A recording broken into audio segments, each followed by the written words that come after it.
If there is a message for us today, I believe it is to learn to live from our heart in love. These short lessons, hopefully, will help to inspire you to live with purpose, love passionately, and inspire others. We are the change agent our world needs. I'm Helen Toews. Step into the river today with me to explore the mysteries of God. They are not hidden from us, but for us to discover. I really appreciate this conversation. And for anyone who's just coming on now, and it's not Wednesday evening, and you're listening to the River 474, you are really, really welcome.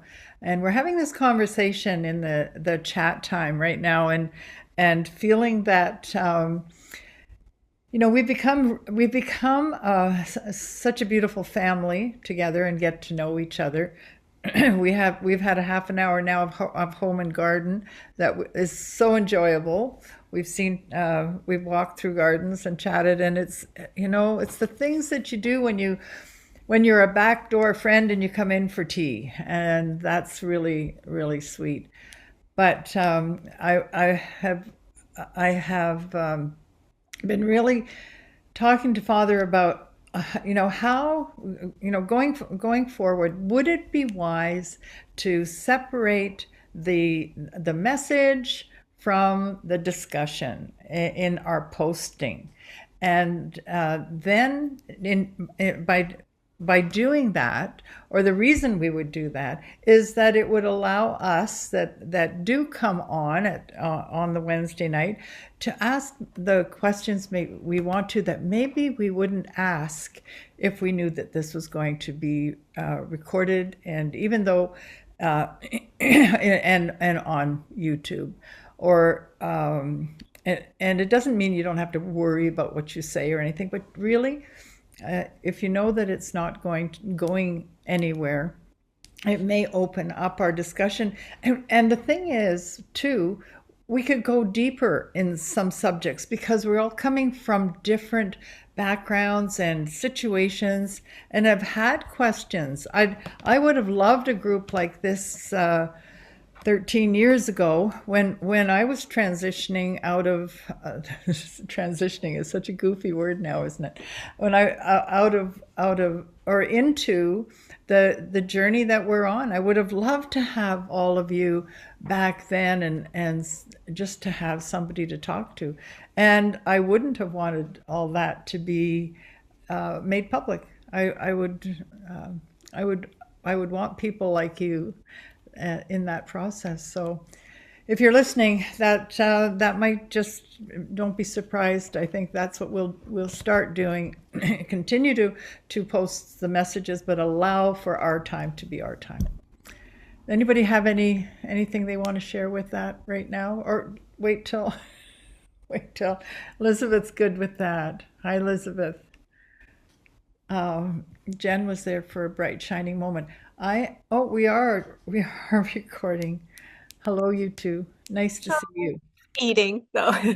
Yes, I know. Then that's the other thing, eh? We're all in different timelines, and Maggie's definitely on another timeline. How are things with you, Maggie? Things good? Everything's good, thank you, Helen. Okay. Yeah, going well, thank you. Okay. Awesome. Well, it's always a pleasure to see you. Okay. Well, tonight, last week, I actually have not posted it. I did share with those who were on in the chat that I don't feel like I communicated it really well last week, and so I think it's a subject that I would like to share, because it is so intensely part of my journey right now, and that's on the omni what is it called? All of a sudden it went, the omnicognition that that that we did talk about, and it's just a whole other understanding to us, us connecting with God, connecting with the field, the universal consciousness with Christ consciousness, all those words that we use. But I'm just going to use God, just the connecting with God in such a way that we truly are in him and God in us. So I am going to do that. But tonight, I want to talk about something, and it came out of a conversation that I had with myself, because you know that there's so many times that I talk about the silence, right? But coming into the silence, and we've had conversations there, and sort of, you know what? I'm going to actually pin myself to. I'm looking here. It's going to help with the video. There we are. Hi, Helen. Um, could have tidied up that room. Anyway, I was thinking about the silence and how important it's become in my life, and I know that I've shared it many times, and there's a lot of us that feel this way as well. But I started thinking, okay, we come into the silence, and then I started working backwards from the first line in our Bibles that says, in the beginning, God, right? He spoke. God spoke and said, light be, or let there be light. And there's different translations for it. And I thought, okay, but there's a voice then, right? We didn't come out of silence. And then I thought, but did we? Did we come out of the silence? So what happened before let there be light? Or light be, because God spoke. There was a sound. So it wasn't a silent beginning. There was a sound. And I went, okay, well, what do we know? What do we know? So I thought about it and thought, okay, here we are. There was chaos. We all know what chaos looks like, sounds like, feels like. So before there was that voice, but for there had a disruption or something chaotic, there had to be some kind of calm. And so I'm thinking, that silence, there is something beyond the silence. And that's where the title comes in, beyond the silence. There was something beyond the silence. So as I'm spending time in this particular meditation, I'm going, so it is about the silence. It is about being able to get to that place where you can be in rest. You are in that place of silence. But what's beyond the silence? Are we silent for the sake of silence? And sometimes in my life, let me tell you, I love the silence for the sake of silence. And and I don't live in a noisy household or demanding life. Ed says hi, by the way. Thank you for continuing to hold him in your heart. He is in the room, but he's in the room in a recliner doing what he's supposed to be doing, which is icing his leg. But he's doing really well. And he needed the quiet tonight. So here we are. And I'm examining silence. I'm grateful for when you raise 4 kids and you've had a very busy life and ministry and all that kind of stuff. There's a lot of noise around. But I thought, what is beyond the silence? And then I thought, did God bellow it out? Let there be light, and was it a booming voice? What was it? Or was it a whisper? Because when my kids were little, mom's voice sometimes goes higher than the chaos, because you think you're going to be heard. Then I learned, if you want to be heard, whisper, because then everybody wants to know what you're trying to say. But we know the world came from chaos, but we came into this place, and now we're going. But I'm just reiterating my thoughts. want that peace that passes all understanding, and that doesn't come out of chaos. That comes out of silence for me. In meditation, silence isn't merely the absence of sound. And as I'm thinking about it, I thought, you know what this is? It's a sacred pause. And when I wrote that, I thought, that's exactly what I feel about the silence. It's a sacred pause where self dissolves and then something begins to stir. And that's my experience. There's a true essence that seems to come to life, but it comes in the silence, in the pause. And I like the term sacred because it brings me in to I just feel that it comes into the divine. So for me that works. But what happens after the silence? Like, what rises from that deep stillness? The world's got so many noises, right? So many things that pull at our life, at our inner life and our outer life. The outer lives noises are really obvious. They're the sounds around us. It's our family. It's the doorbell. It's the job. It's the neighborhood. It's entertainment. It's news. It's all of that. That's really obvious. And some of those you can just turn off or walk away from or anything. But those inner noises are the ones that are the tough ones, right? Monkey brain is one thing, but I'll bet you everyone's had that argument with somebody when you're in the shower. That is a loud, noisy conversation, and there's nobody around. That phantom person that you're having a problem with, or that you need to be getting all those points across. And sometimes you have a conversation in the same setting. It can be, so many things happen in a shower, right? Those you seem freer to think or something, but sometimes you rehash a conversation. You think, I should have said this and I should have said that, and then I'm going to say it, and this person comes in, and all of a sudden this shower is very crowded. Sometimes they don't even know that you have a problem with them, but it's a noisy place in your head. When the noise of the world has faded and that inner turbulence has calmed, there's that sacred place, that silence, and it is that silence becomes the voice. And I wish I had words for this, but the silence does become the voice. And that's where the omnicognition, cognitions, where I was trying to share last week. That's where that comes from.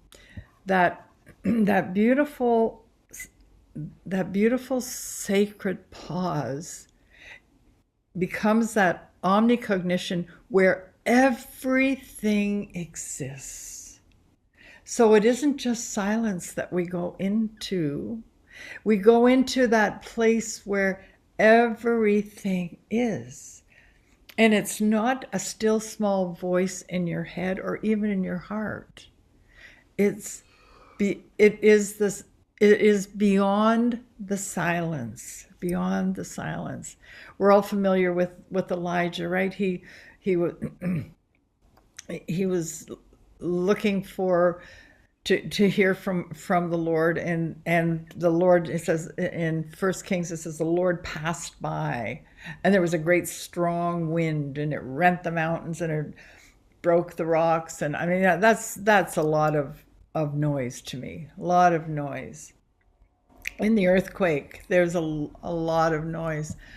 And in earthquakes, not even a lot of noise. I was in an earthquake. I've actually been in 2 earthquakes, and they've both been in Japan, in Tokyo, when they happened, because they get earthquakes all the time. It's nothing for them. But when I was giving a speech in it was a beautiful hotel, top floor, chandeliers, black tie, all that kind of stuff, representing Canada. It was delightful until the earthquake. And then all the chandeliers started moving in the room, and I'm looking at all of my lovely Japanese friends, and nobody's concerned except me. I'm thinking, what's a nice girl like me doing at a place like this? I need to come to the airport now. But so fear comes with when I was reading this. I thought, you hear the earthquake. Fear comes with that. Fear is so much part of it. But he's not in the earthquake, and he's not trying to get your attention by fear, and he's not in the fire, but he's in that small voice. He's in the sacred silence. And when he hears God, it's not in anything. It's not in anything on the outside. It's not anything that's thundering. There's something, and even in the turmoil, even in the chaos, that access to that sacred place where it is within. And I want to suggest that there is a within the within. It's not just the within us, where lots of times we'll just shut down our thinking, and that we're really good at it. We can do a 5-minute heart brain coherence. We come into a whole different place. But there's a within the within that actually positions us in the universal field of Christ consciousness. And it's all encompassing. Let me put it another way. It's God, and it is us in God, and it's God in us. So after the silence, for those who can get there, there's a moment of knowing. There's a moment when you come into that silence, that we're not in the silence for just silence sake, but that silence brings us into a knowing. It's into a returning, or maybe that should be the best term for being born again, like coming into a rebirthing from a place that we don't have complete control over, because it's God in us. And that place too is a remembering. It's a place where in that's beyond the silence, where we start remembering things from our original intent, when God said, I want Kathy, let's talk. Let's talk about you being in Winnipeg in 2025. You ready to go? It's us remembering those conversations with him, because we're eternal beings. Eternity didn't just start when we got here. Eternity passed. And sometimes when we start remembering conversations that are beyond the silence. The silence brings us in to those conversations. And silence is a sacred doorway. It's a place of entry. It's not a place just to be. And silence in meditation isn't emptiness, but silence becomes a fullness, but it has no form. And I don't know what the frequency of it is, and it doesn't matter, because becoming aware of it is beyond any form that I can personally, consciously create. And I'm happy to be in him, knowing that there is a beyond that I can be in, that I'm going to use the term magic. It's just a magic place to be. And I don't apologize for that. I don't know how to. No, I can use mystical. It's whatever. But when you're that place, I'm hoping that you're getting my heart on it. So I'm thinking, okay, how do we then? I just wanted, because we are going to do another time of meditation tonight. But how do you know that you're in the silence? And for some people listening, you still have a mind that chases after thoughts, and it's different for each one of us. if you've never ever been still enough to get to that point that you are in the silence, I'm going to offer a suggestion tonight. I'm going to suggest that you consider maybe doing an activation, just one activation, to see what happens. And we're not going to do it together. I'm just going to make this recommendation. Set a 1-minute timer, shut your eyes, and be in a place where there's no distractions, and breathe and rest. That's it. There's just 1 minute, just one. And if it's difficult for you to do, then, and there's something you'd like to be doing, then try this. And then just breathe and rest, and be conscious of your breath that is restful. Just breathe and rest. 1 minute. Now, in that 1 minute, there's a ton of different images you might use. My favorite is to be in a boat or a raft in my imagination and just gently flowing, like no oars, I just trusting the river. The river to me is God. I'm just in the river, and when I have a thought, I think of it. I pretend it's a leaf, and I watch as that leaf just floats by. That's all. I give no value to the leaf. I give no value to the thought, because this is my minute to be in silence, the end. And I don't transfer ideas or feelings, and I just give myself that minute. Now, if that sounds like you'd like to try that, I suggest you try it. Then, next time, give yourself 2 minutes. And don't make this a grit your teeth, I'm going to get this job done thing. Next time, just think 2 minutes. I'm going to set a timer. 2 minutes. I'm going to sit. I'm going to breathe. I'm just going to rest. The end. I'm going to be in some place that I'm comfortable. And if you're not comfortable in a river, be comfortable sitting on a beach or sitting on a balcony. Another thing I really love, I love sitting on balconies at night in a city that has all the lights. You don't see any people or anything, just the lights, and for some reason that gives me a lot of peace. Find your place in that. If you like the river and the leaf going by, then do that. But now give yourself 2 minutes. If you mastered the 1 minute, you can be silent and not think of anything, not be in chaos. Do it for 2 minutes this time. And then maybe conquer that. Then maybe do 3 minutes. Then 5 minutes. Then 8 minutes. Then 13. Does it sound like a Fibonacci sequence to you? It is, because it's a good way to train yourself. When you get to that place, breath no longer looks for direction. When you're first learning a meditation and you're saying, breathe in 4 seconds, 1, 2, 3, 4, out, 1, 2, 3, or whatever that rhythm is, you will get to a place where your breath doesn't look for that direction anymore. And you'll realize that not only are you cooperating with your breath's cooperating with you, but you're getting into that place of rest that is beginning to not have the thoughts. Because now in this little training, you're training your thoughts, and you're not ignoring them. You're just saying, this isn't your time.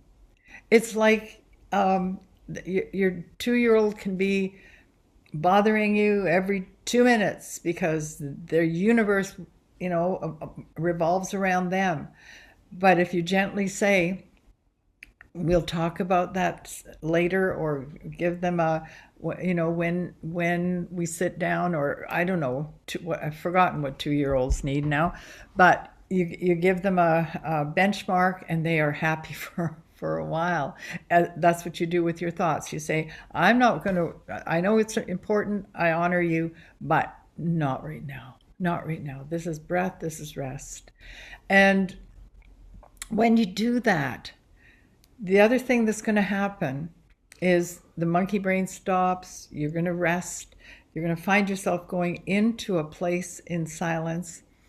And that is also a place where time dissolves into that eternal now, because you're not in your future, you're not in your past.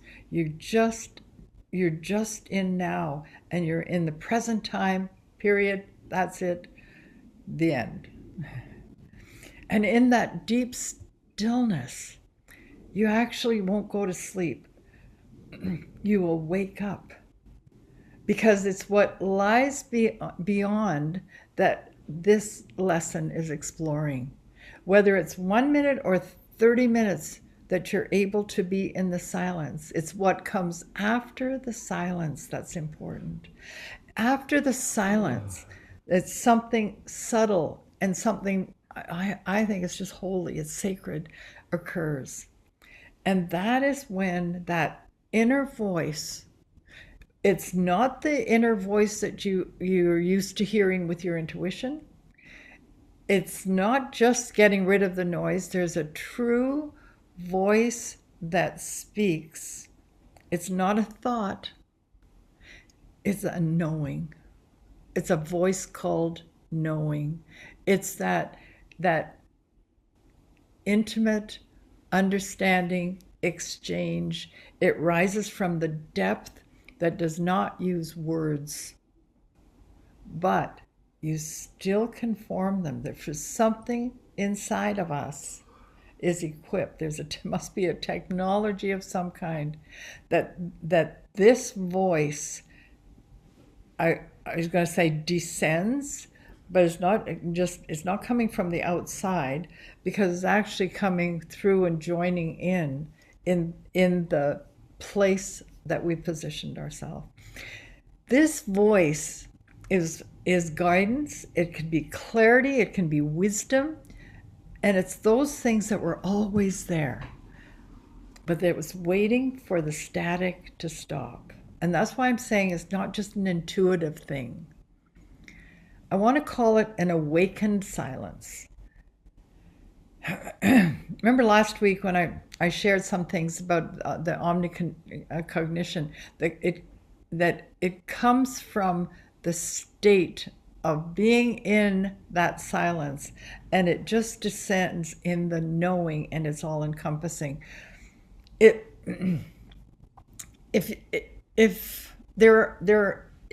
you need wisdom for something, for instance, there's timeless inner truths that are in you.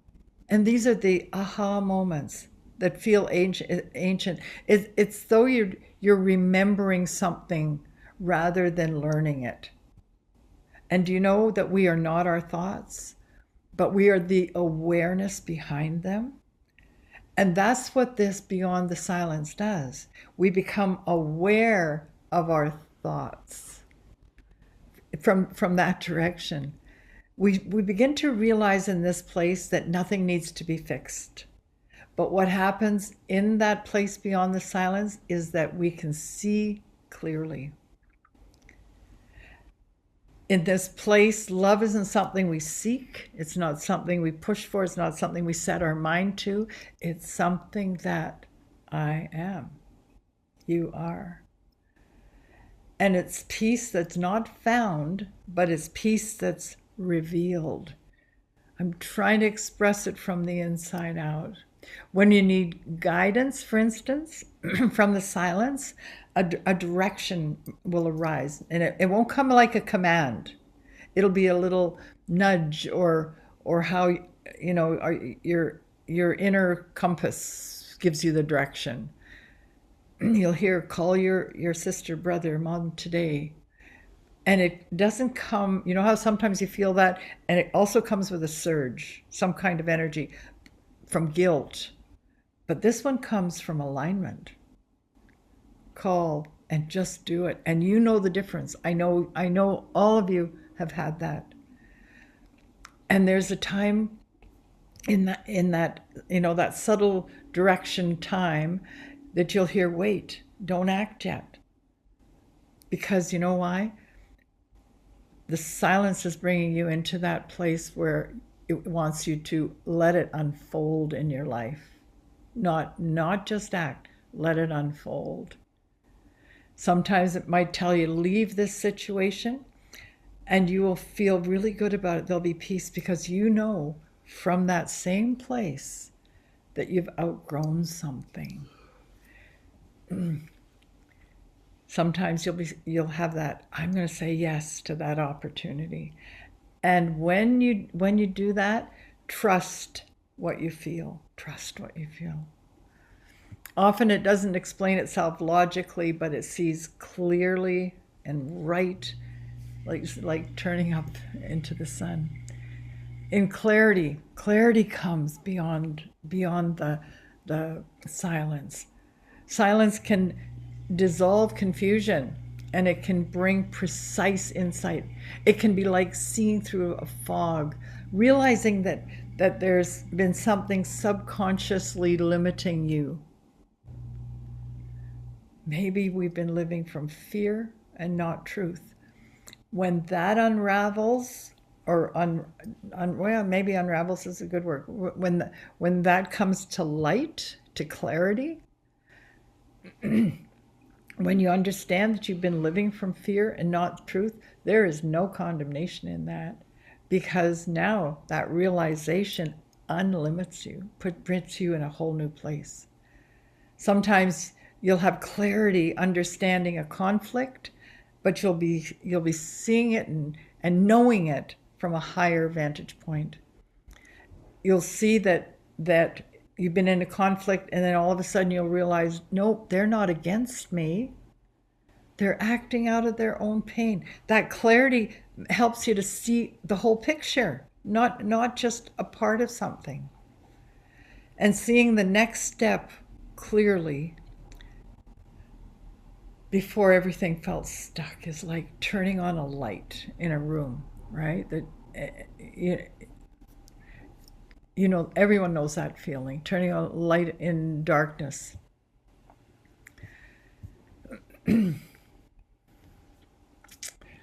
Okay. I would like, what time is it? Yes, good. I would like to just share a few things. I've got a few notes here.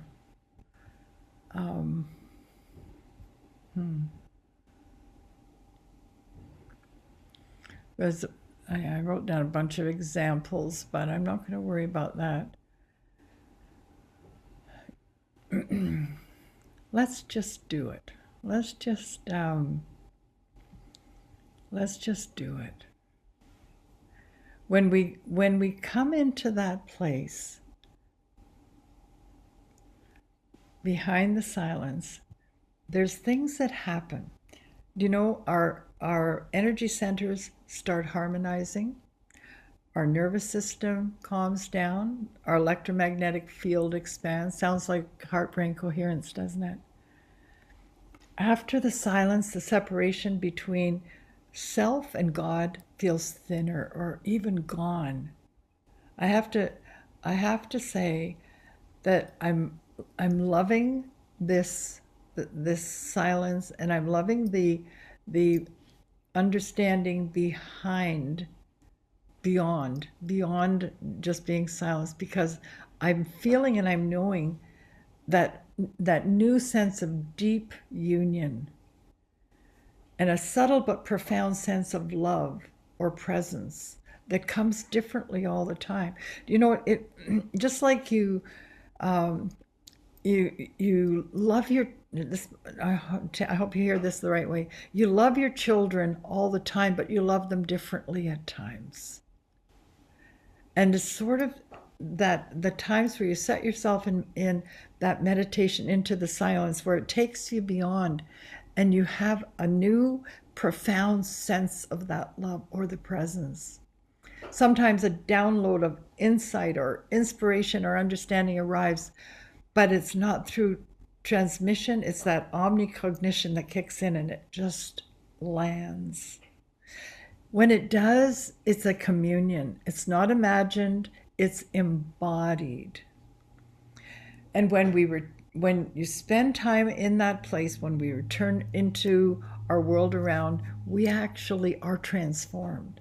When we open our eyes from it, the world's still there, but it's different.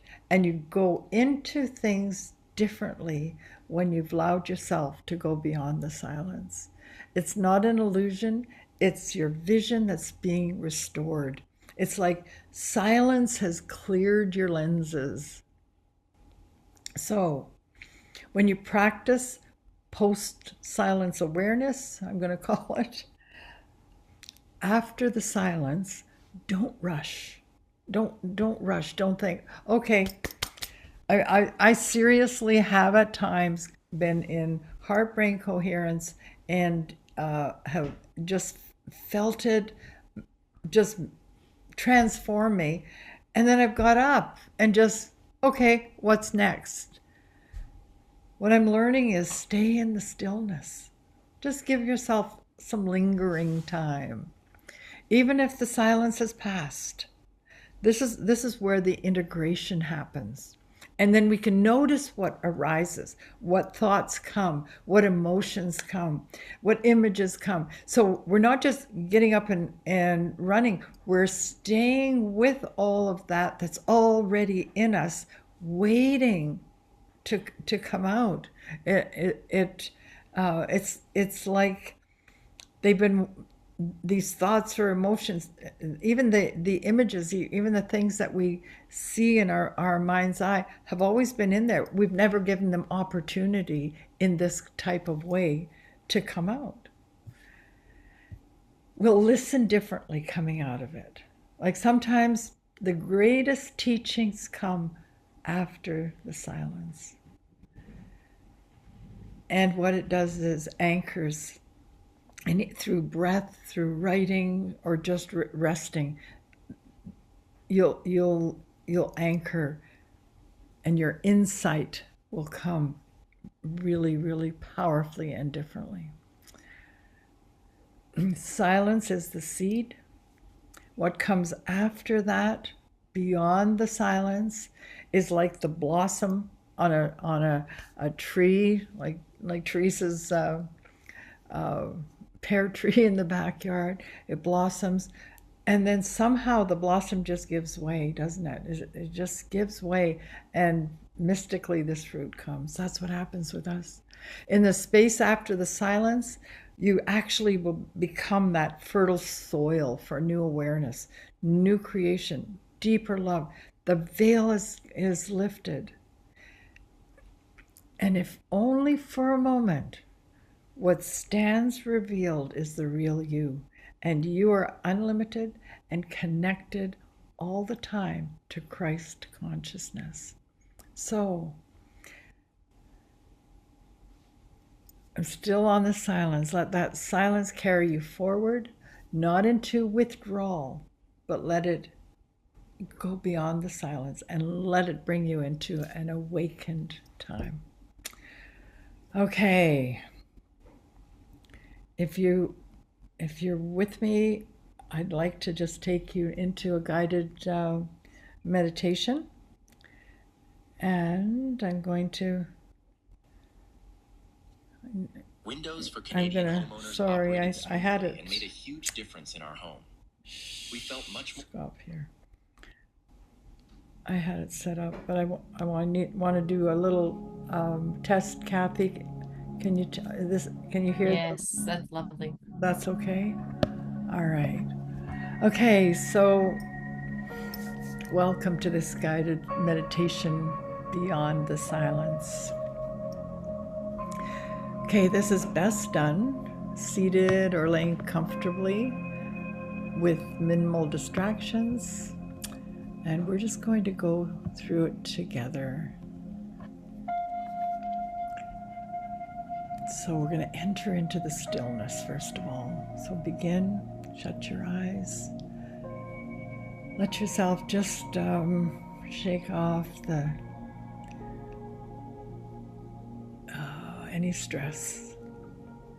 Let your hands rest gently on your lap or at your sides. Allow your breath now to just come soft.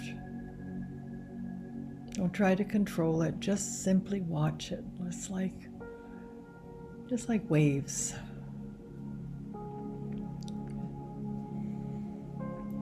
We inhale and exhale however you're comfortable.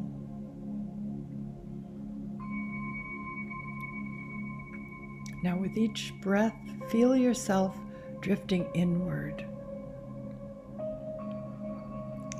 Allow the outer world to fade.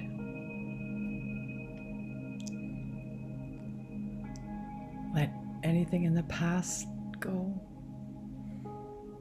Any future. Even the idea of self. Let it go. Let it go.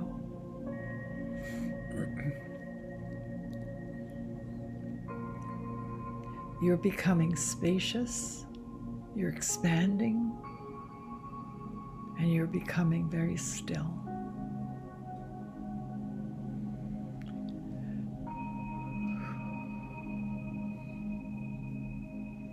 Realize there's nothing to do, nowhere to go, and no one to be.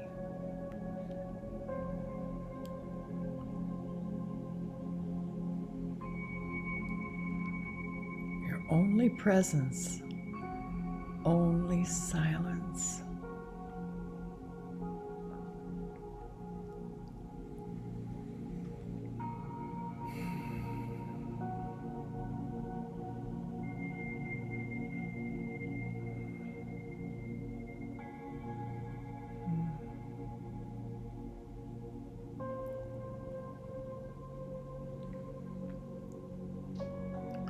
Just rest in the silence.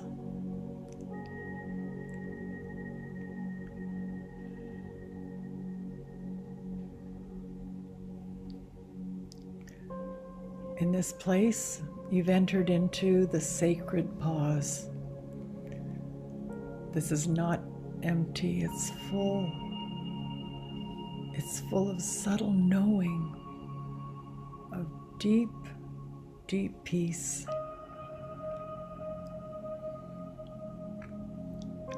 In this place, let your thoughts float by like feathers in the wind, or like those leaves on the water, floating by. Just let them go. It's not time for those.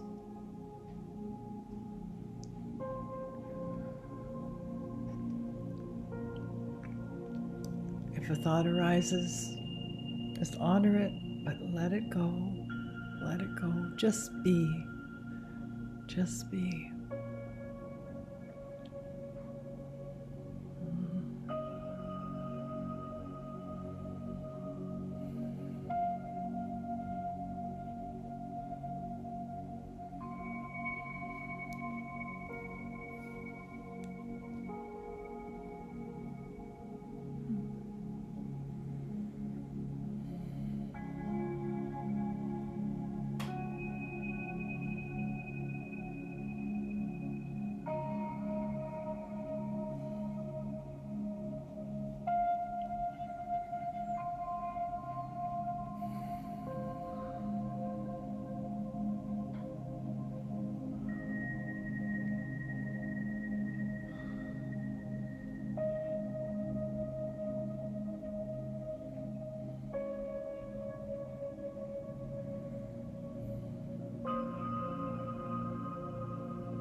Now you may sense something begin to shift. Silence has spoken its language without words, and something begins to stir inside you.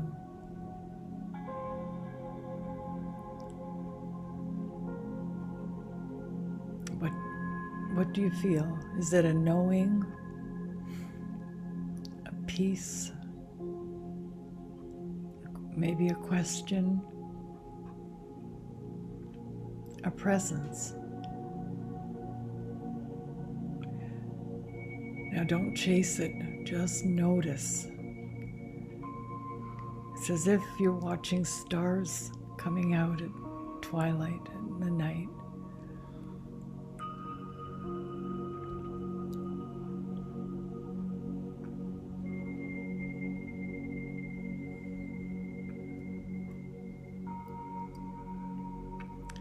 may feel a quiet sense of joy, a gentle energy in your chest or hands. There might be a clear thought that feels like truth. There might be nothing at all, but a deeper trust in the unfolding. Whatever comes, receive it as a gift.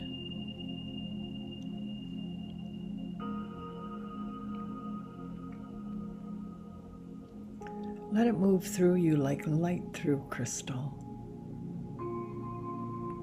Just breathe it in.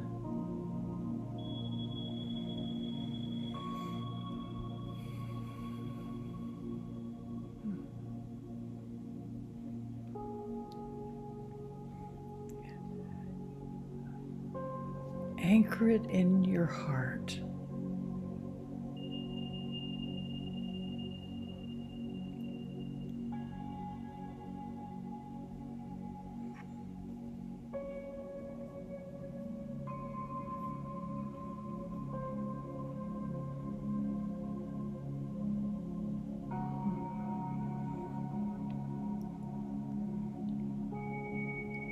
Now we're going to begin to return to our outer world. We're going to do it slowly. Just wiggle your fingers, gently move your shoulders, but take with you the awareness that something sacred awakened in the silence.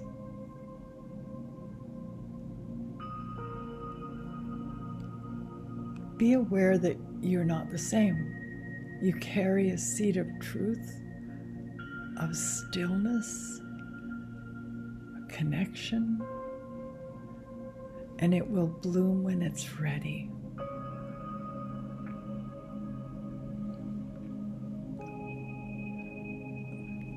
Open your eyes when you're ready.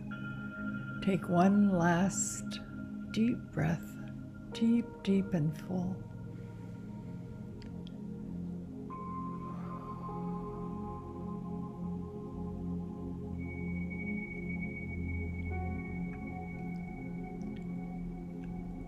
And let it carry the stillness into your world.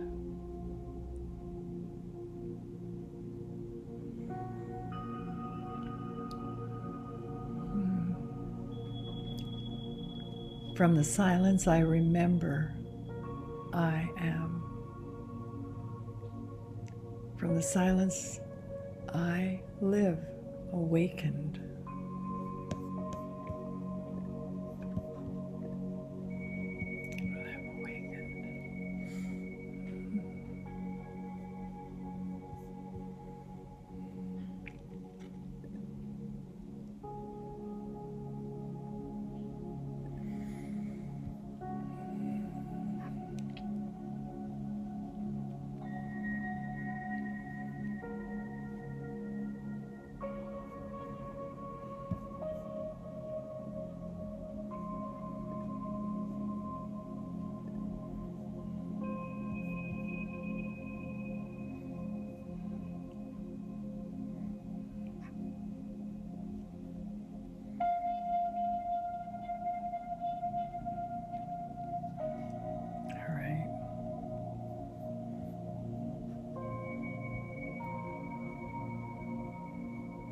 I know it's hard to come back into our Hollywood squares right now.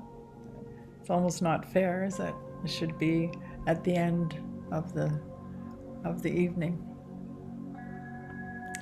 Just going to turn down our music, and I'm going to stop the recording so we can just take time and share. And anyone who is watching, my hope is that you're blessed by this time, blessed by doing this if you've joined us in the meditation. And of course you can, on the River 474, you can send messages and ask any questions you like. But right now we're going to just say good night. And thank you.